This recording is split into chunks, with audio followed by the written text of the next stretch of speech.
Confess my love 1,000 times. And what do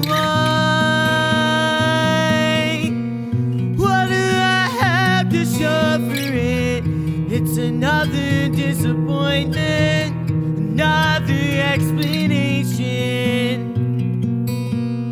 that it didn't go the way I hoped. I hope I learned my lesson. 'Cause how many times will I fuck myself by not keeping my mouth shut and getting my hopes up and lying about what the situation is I'm gonna lose you.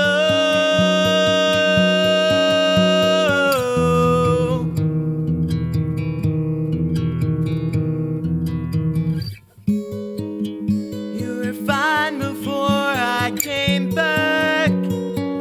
You'll be fine if I go. Confess my guilt 1,000 times. So why do I do it all again? It's another I'm sorry, another amends. It's so hard to help myself when you look at me that way.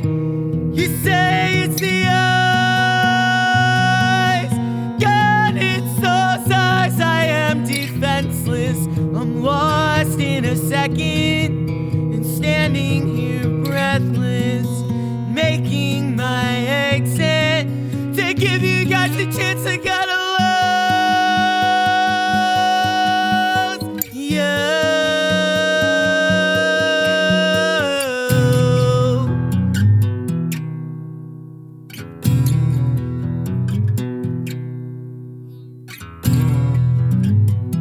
I take comfort in the fact that you once loved me. I'm gonna take you with me when I go.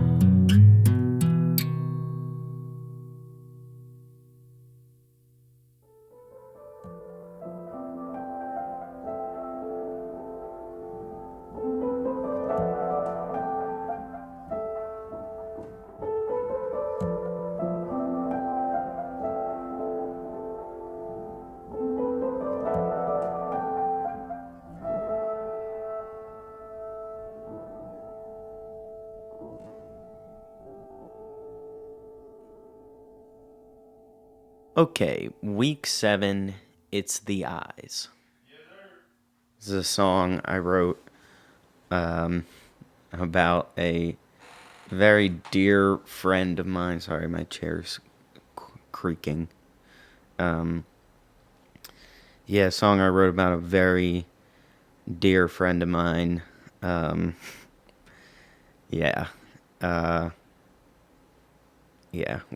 do we start here? I think the lyrics kind of speak for themselves here.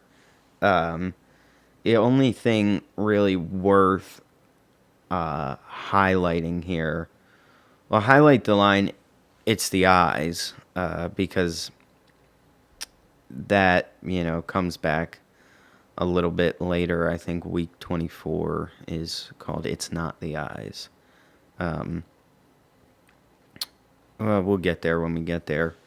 But, the only thing I really want to highlight here lyrically is the last line, "I'm going to take it with me when I go," which is from a Tom Waits song called "Take It With Me" that she showed me.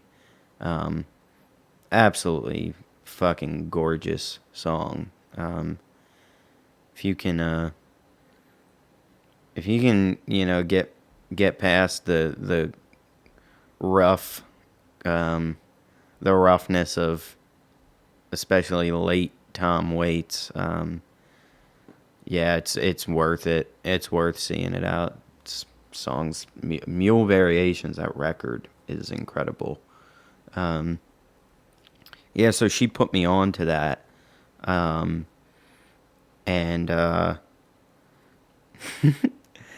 remember when she heard the song, she was like something along the lines of, "Well, fuck, the song was enough, but then you hit me with the Tom Waits lyric and sample, which that's what the sample at the end is from that song. I just pitched it and whatever the fuck. Um, so yeah, um, that's that's that. Um, it's in a stupid ass tuning. It's EBB. I don't know why the hell my guitar wound up in that tuning. I really don't. I know Pinky Swear by Into It Over It is in that tuning. So I don't know if I was just like thinking about Pinky Swear and thinking like, oh, I want to play that song again. I don't know what it was, but my guitar um, ended up in that tuning, and I wrote this song. It's the only song on this in my entire catalog ever written in that tuning, which is so stupid because I doubt I doubt I'll ever play it live for that reason. Maybe if it's some sort of special occasion and I decide to bring an extra guitar or something. But yeah.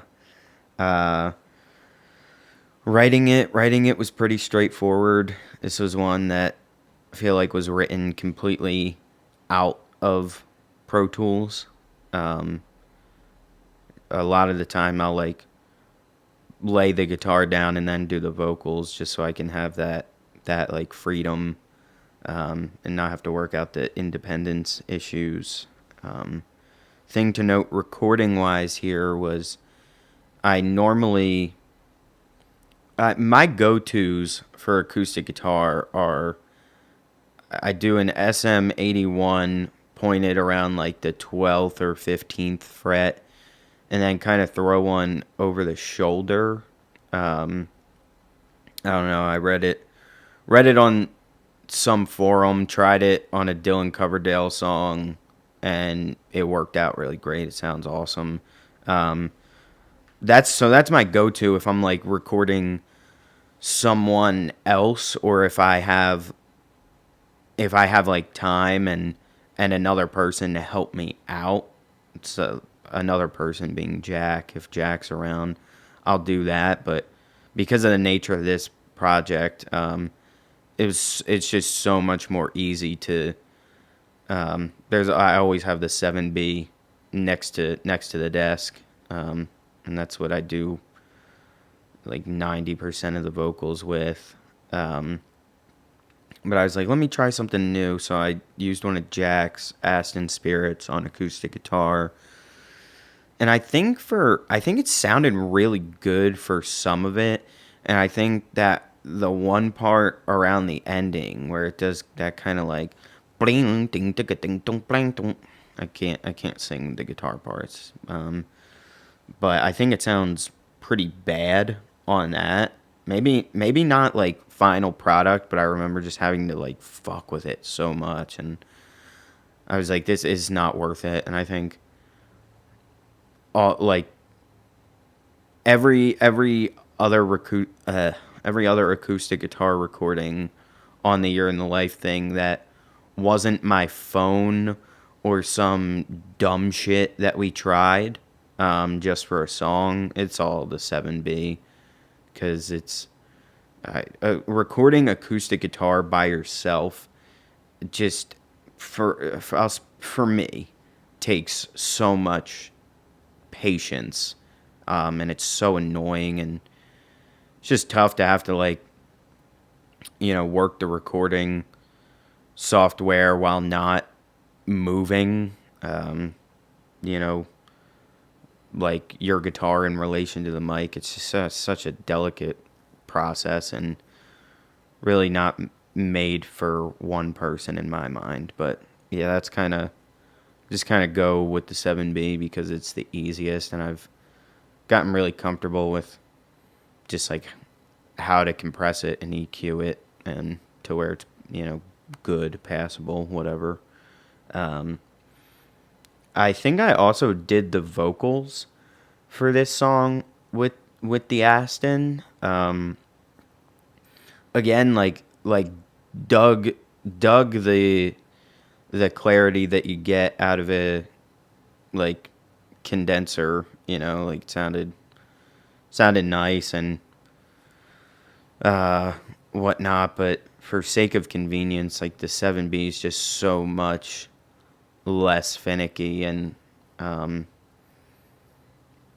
like you're always going to deal with proximity issues when you're recording vocals, but I feel like the 7B is a lot more forgiving with those types of things. It's pretty easy to whatever, I'm done. So yeah, I think that was most of everything. The picture for this one, I borrowed. I did it myself. I borrowed Colby's camera, and it came out just fucking horribly. I wasted so much film trying to do it. But it was a picture of that trip that I've mentioned, in the last one about Rudy, that trip I took.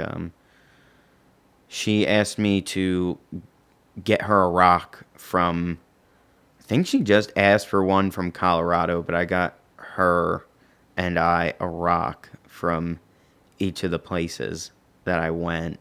And so that was the only thing I could really think of to take a picture of, because that kind of, in some way, at least just to me, like tied it together. It's like she has the matching set of rocks, as silly as that is.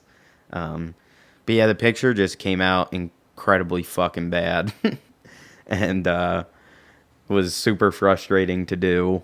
And yeah, and that's